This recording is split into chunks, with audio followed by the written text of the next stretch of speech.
Natanong mo na ba sa sarili mo kung bakit meron ka mga pag-uugali na nagbabago at nawawala? At bakit naman meron ka naman mga pag-uugali na kahit ilang taon nakalipas ay parang walang nagbabago, parang nandyan pa rin? Well mga kaibigan, pag-usapan natin yan ngayong video na ito.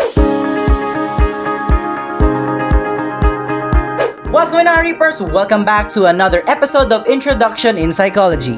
My name is Det Nigel and I'm an upcoming 4th year BA Psychology student. Woo! Yes po mga kaibigan, after 2 semesters of hard work, ladies and gentlemen, we are now biyaheng 4th year na po. So recently lang ay naaprubahan na po ang aming thesis proposal and currently we are conducting. Pero wait lang, enough with that personal news. Let's dive muna dito sa topic natin. Now, from the last video, napag-usapan natin ang emotion. At ngayon naman, may pag-uusapan tayo na connected pa rin sa emotion. Lalaliman lang natin, which is personality. Now, to begin our lesson for today, ano nga ba ang personality? Alamin muna natin ang definition nito. Now, in definition, personality is the unique and relatively stable combination of thoughts, emotions, and behaviors that makes each person different from others. To put it simply, ito po yung mga pag-uugali, yung paano tayo mag-isip, routine natin, kung paano tayo mag-react sa mga bagay-bagay.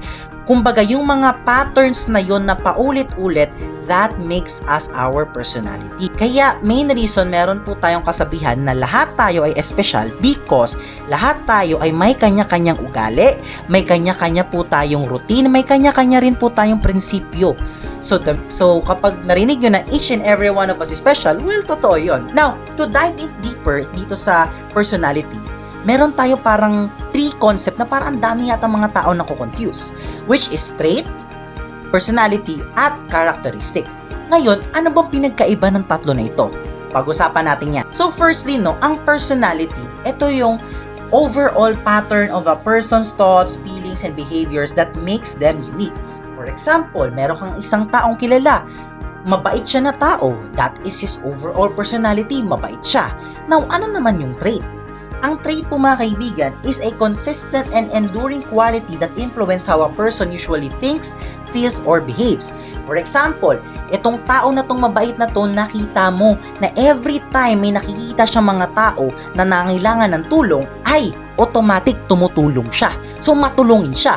That is his trait. Ngayon naman, ano ang characteristic? Ang characteristic, ladies and gentlemen, is any observable feature or quality of a person, whether physical, psychological, temporary, or permanent.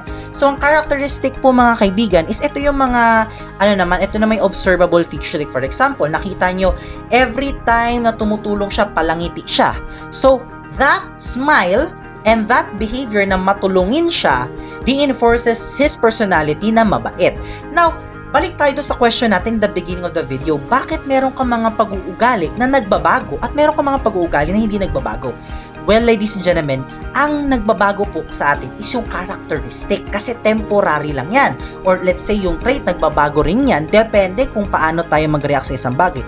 Ngayon, maaaring may iba sa inyo nagtatanong, may importansya ba para pag-aralan ang personality? Well, ladies and gentlemen, meron po. Because understanding personality helps understand people, explain differences, and shapes life choices. Kaya mahalaga po ang personality because understanding the different personality will enable us to help other people. And that is the main reason kung bakit meron tayong mga psychologists, psychiatrists, or mga social workers na iniintindi po nila ang mga sitwasyon ng bawat tao at the same time, inaaral na rin po nilang personalities. Pamagitan nun ay natutulungan po yung mga taong nangangailangan ng tulong. Ngayon naman, under this personality, meron tayong tinatawag na 3 major perspective. Now, ano itong mga 3 major perspective na to? Well, actually, these are 3 major theories. Ano yun? Isa-isayin natin. The first one is we have the trait theory, which is the personality is made up of measurable traits like a puzzle pieces that combine to form who you are. So under trait theory, this is a perspective na yung personality daw natin is dapat na may measure. Like for example, ilang beses siya tumutulong. Kung maraming beses siya tumutulong, let's say 20 times per week, mabait to. Measurable siya. So that is the trait theory. Ano naman yung isang theory? Well, we have the psychodynamic theory where personality is shaped by unconscious motives and childhood experiences. At ang theory naman na ito ay sinasabi naman na ang personality daw natin ay nasi-shape daw base sa ating na-experience sa buhay natin at mga nasasabi natin sa or mga kinikimkim natin sa unconscious natin. Now, ano yung unconscious? Well, to little dive lang, onti lang, no? Bigyan lang kayo ng onting-onting idea sa unconscious. Ito yung mga bagay na hindi natin nalalaman na lang natin yon kapag slip of tongue. Yun yung mga kinikimkim natin na hindi tayo aware. That is the unconscious. Oo. So, we will dive more deeper about the unconscious sa next natin na series. So, ngayon, focus lang muna tayo dito sa three theories na ito. So, what is the last theory? Now, the last theory is what we call humanistic theory, which is personality develops through personal growth and self-actualization. Itong theory naman ito is nade-develop daw yung personality natin as we move on to life and as we discover what we really want in life. So, yun lang naman yung three theories na yun. Medyo surface level lang yung information na binibigay ko about this theory kasi malawak po ito. Sobrang dami pong mga theories in personality. We have the psychoanalysis, the humanistic, we have the individual psychology theory, individual personality theory, marami pa pong iba. So, we will dive deeper to that on the next series. Now, para hindi nyo makalimutan ang napag-usapan natin ngayong araw na ito, I have some key takeaways. The first one is we have personality makes each individual unique. Psychologists have developed different theories throughout the years to explain it. And there are three major perspectives, which are the trait theory, psychodynamic theory, and humanistic theory. So I hope mga Reavers is meron kayong naintindihan sa video natin ngayon because po, this is the last episode of Introduction in Psychology. Yes po, this is the last lesson po under Introduction in Psychology. Pero wait, don't worry because we have more, which this clip will give you ano nga ba ang next nating series about. Of all the great figures in psychology, perhaps Sigmund Freud is the most important. A Swiss psychologist who began working at the turn of the 20th century.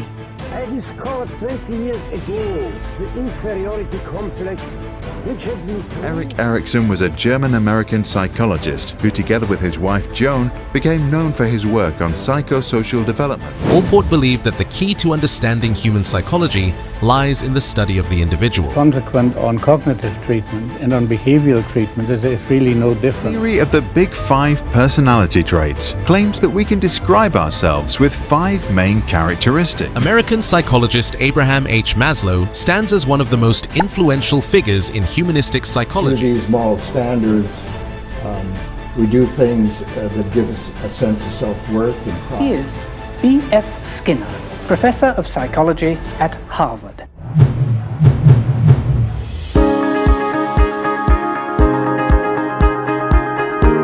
So yes po ladies and gentlemen, our next series will be about theories of personality.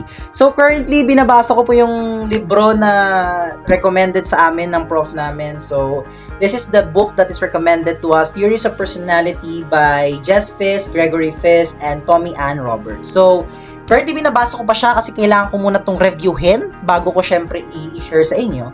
Then once pag natapos ko na to ay syempre magtutuloy-tuloy na tayo sa ating topic, no? For the meantime naman po, no, ay magkakaroon po tayo ng mga Death Nigel trivia para naman at the same time tuloy-tuloy ang ating pag-share ng mga psychological facts, no, at psychological trivia in this channel. So if you like psychology topics, kindly subscribe to my channel or follow our Facebook page or TikTok din, no. So i-share niyo na to sa mga psychology niyo na friends at yung mga mga friends niyo na mahilig sa psychology. So yun lamang po. At mabuhay ang psikolohiya. If you enjoyed that video, consider yourself subscribing. Subscribe.